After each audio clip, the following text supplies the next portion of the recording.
যাকে দেখতে পাবেন বাম হাতে চায়ের কাপটা ধরে মুখে লাগাচ্ছে, আপনি বলবেন জি আমি একটা হাদিস শিখেছি। কি? নবী বলেছেন ডান হাতে খেতে হবে, বাম হাতে শয়তান খায়। মনে কিছু নিয়েন না, আপনি বাম হাতে পান করিয়েন না, ঠিক নয়, এটা শয়তানের কাজ, ডান হাতে খান। নবী বলেছেন আমার একটি কথা জানা থাকলে অন্যকে বলে দিতে হবে। এই কথাটি হলো নবীর, আমরা জেনে নিলাম, মানুষকে জানাতে থাকব। 2, ওয়াহাদ্দিসু আন বানি ইসরাইল ওয়ালা হারাজ, বানি ইসরায়েলের কাহিনী বলো, কোনো দোষ নেই। এই ছেলে, এই যে ছেলেটা আপনার পাশে দাঁড়ালো কেন? আপনি যদি ওকে না ঠেকাতে পারেন তো ওর দিকে তো 5 জন তাকাবে। খুব খেয়াল করে থাকবেন। বানি ইসরায়েলের কাহিনী বলো, কোনো দোষ নেই। 2 নম্বর বাক্য, বানি ইসরায়েলের কাহিনী মানে একটা কাহিনী। ইস্তারা রাজুলুন মিন রাজুলিন আকারান, একজন লোকের কাছে জমি কিনে নিয়েছিল। ফাওয়াজাদাল্লাজি ফি আকারিহাল জাররা, জমি চাষ করতে গিয়ে জমিতে স্বর্ণের পাতিল পেয়েছে। স্বর্ণের পাতিলটা জমি বিক্রেতার কাছে নিয়ে গিয়ে বলছে খুজ যাহাবাকা মিন্নি, এ নেন, আপনি স্বর্ণের পাতিল নেন। ইস্তারে তো মিনকাল আরদ আলাম আবতা মিনকা যাহাব, আপনার কাছে আমি জমি কিনে নিয়েছি, স্বর্ণের পাতিল কিনে নিয়ে আমি নিব না। তখন জমি বিক্রেতা বলছে বেতুল আরজমা ফিহা, জমি বিক্রি করেছি, জমিতে যা ছিল সবই বিক্রি করেছি, আমি পাতিল নিব না। এটা হলো বানি ইসরায়েলের কাহিনী। এতে আমার আর আপনার শিক্ষণীয় কি আছে বুঝতে পারছেন না? এখনই যদি আপনার চোখের সামনে একটা 100 টাকার নোট সামনে পড়ে, তো আপনি তুলে তাকে পকেটে রাখবেন, কাউকে বলবেন না। আর এখানে লক্ষ লক্ষ কোটি কোটি টাকা নিবে না, এর নাম ঈমান, এর নাম ঈমান। বানি ইসরায়েলের কাহিনী পেশ করলাম ঈমান দেখানোর জন্য। 1 নম্বর বাক্য, আল্লাহ রাসূল বলেন আমার একটি কথা জানা থাকলে অন্যকে বলে দাও। 2 নম্বর বাক্য, বানি ইসরায়েলের কাহিনী বলো, কোনো দোষ নেই। এবার 3 নম্বর বাক্য দেখেন, আল্লাহর নবী বলছেন মান কাযাবা আলাইয়া মুতাআম্মিদান ফালিয়াতাবাওয়া মাকাদাহু মিনান নার, কেউ যদি কোনো কথা আমার দিকে ধাবিত করে, সেই কথা যদি আমার না হয় তাহলে তার থাকার জায়গা জাহান্নাম। আমার নাম দিয়ে কথা বলেছে, সেটা যদি আমার না হয় তাহলে ও জাহান্নামে যাবে।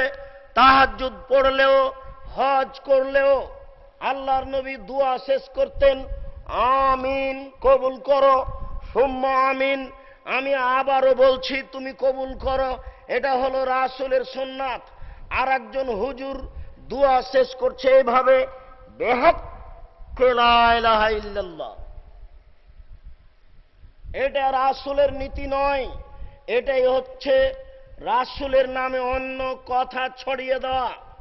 ওযু করতে হবে, এটা রাসূলের নীতি। কাঁধ মাসা করতে হবে, এটা রাসূলের নীতি নয়। কেউ যদি রাসূলের নীতি হিসেবে পেশ করে তাহলে তার থাকার জায়গা হবে জাহান্নাম। বিসমিল্লাহ বলে মাটি দিতে হবে। মিনহা খালাকনাকুম ওয়া ফিহা নুঈদুকুম ওয়া মিনহা নুখরিজুকুম তারাতান উখরা, এই বলে মাটি দেওয়ার বিধান নেই, হাদিস ঠিক নয়। শুনুন, আল্লাহর নবী 1 নম্বর বাক্যে বললেন আমার একটি কথা জানা থাকলেও বলে দাও। 2 নম্বর বাক্যে বললেন বানি ইসরায়েলের কাহিনী বলো, কোনো দোষ নেই। 3 নম্বর বাক্যে বললেন সাবধান, কেউ যদি আমার কোনো কথা আমার নামে নকল করে, সেই কথা যদি আমার না হয় তাহলে তার থাকার জায়গা জাহান্নাম। লেখক কলমে যা লিখছেন তা নবীর হতে হবে, নইলে থাকার জায়গা হবে জাহান্নাম। লেখক বক্তা মুখে যেটা বলছেন সেটা নবীর হতে হবে, নইলে থাকার জায়গা হবে জাহান্নাম। একজন মুফাসসির কি করে বলতে পারে দাঁড়িয়েই লা ইলাহা ইল্লাল্লাহ, লা ইলাহা ইল্লাল্লাহ, আরো জোরে লা ইলাহা ইল্লাল্লাহ? অসম্ভব হতে পারে না। জিকির চুপে চুপে হবে, এরকম মাঠে এইভাবে জিকির করতে হবে, এ কথা আল্লাহর নবী বলেননি। আল্লাহর নবী বলেছেন আফজালু যিকরি লা ইলাহা ইল্লাল্লাহ, সবচেয়ে উত্তম জিকির হচ্ছে লা ইলাহা ইল্লাল্লাহ। ও আফজালু দুআ আলহামদুলিল্লাহ, সবচেয়ে উত্তম দোয়া হচ্ছে আলহামদুলিল্লাহ। মুফাসসির সাহেব এই বিশাল ফিল্ডে আরো জোরে লা ইলাহা ইল্লাল্লাহ বলে জিকির করতে পারে না। কেন? আল্লাহ বলছেন যে চুপে চুপে অতীব সংগোপনে জিকির করো, আর নবী বলছেন এক ইরবাওয়ালা আনফুসাকুম, চুপে চুপে জিকির করো।